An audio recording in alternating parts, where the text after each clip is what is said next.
Hai teman-teman, perkenalkan nama aku Veriska Cindy Aulia, jurusan Ilmu Komunikasi UIN Suskaryau. Video ini aku buat untuk memenuhi tugas mata kuliah Public Speaking. Nah, seperti yang kita ketahui, dalam berpublic speaking itu tidak hanya tentang berbicara, namun ada teknik-teknik tertentu yang harus kita pelajari. Salah satu teknik yang akan aku bahas yaitu mendapatkan komitmen sebagian.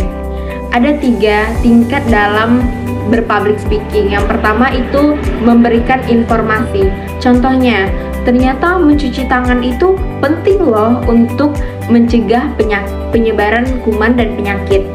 Dari informasi yang aku berikan sudah menunjukkan bahwa aku sudah sampai pada tingkat pertama dalam public speaking.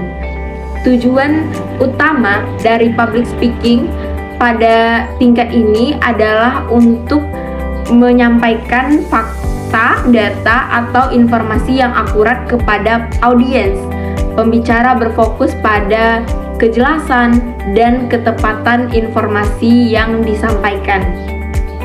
Yang kedua, mempengaruhi. Contohnya, dulu waktu aku lupa mencuci tangan sebelum makan, ternyata bakteri yang ada di tangan aku setelah beraktivitas itu ikut masuk ke dalam mulut, sehingga aku mengalami sakit diare karena kurang menjaga kebersihan tangan.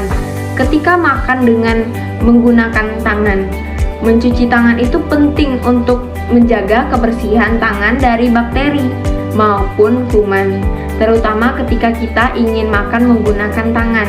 Jangan sampai kita lupa mencuci tangan.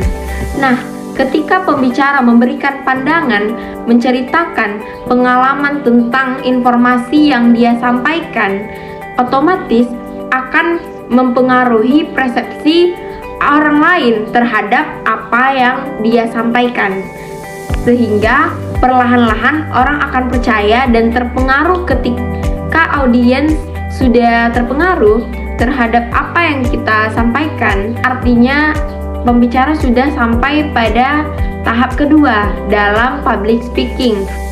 Yang ketiga, menggerakkan. Ayo kita mulai kegiatan mencuci tangan sekarang. Aku akan ngasih tutorial mencuci tangan yang baik dan benar. Nah, di sini pembicara memulai dengan mempraktekkan serta mengajak audiens dalam berpartisipasi terhadap apa yang dia sampaikan. Artinya, pembicara sudah sampai pada tingkat ketiga, yaitu menggerakkan audiens. Dalam melakukan tingkat public speaking, tadi ada beberapa teknik persuasif yang bisa diterapkan, yaitu yang pertama, teknik asosiasi. Dalam teknik ini, pembicara menyajikan pesan dengan menghubungkan dengan isu-isu atau fenomena yang sedang menarik perhatian audiens, dengan mengaitkan topik pembicara dengan hal-hal yang relevan dan menarik bagi audiens. Pembicara dapat membuat mereka lebih tertarik dan terbuka terhadap pesan yang disampaikan. Contohnya, ketika kita melakukan edukasi tentang topik makanan sehat pada lansia yang membutuhkan informasi tentang makanan yang baik dikonsumsi. Yang kedua, teknik integrasi.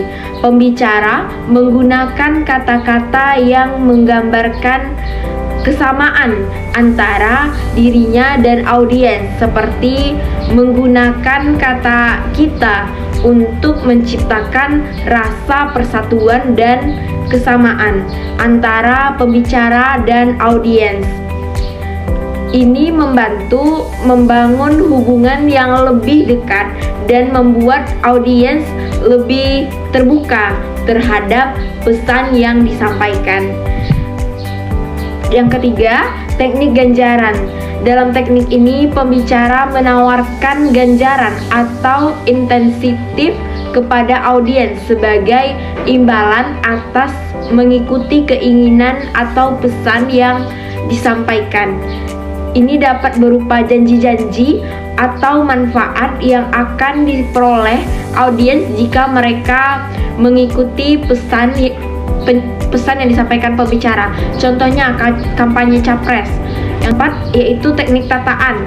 Pembicara harus menggunakan kata-kata yang enak untuk didengar dan ditata secara teratur dan baik. Dengan cara ini, penyampaian pesan akan lebih menarik dan mudah dipahami oleh audiens. Selain itu, pembicara juga harus memperhatikan penampilan fisik, penggunaan gestur yang tepat untuk menambah daya tarik presentasi.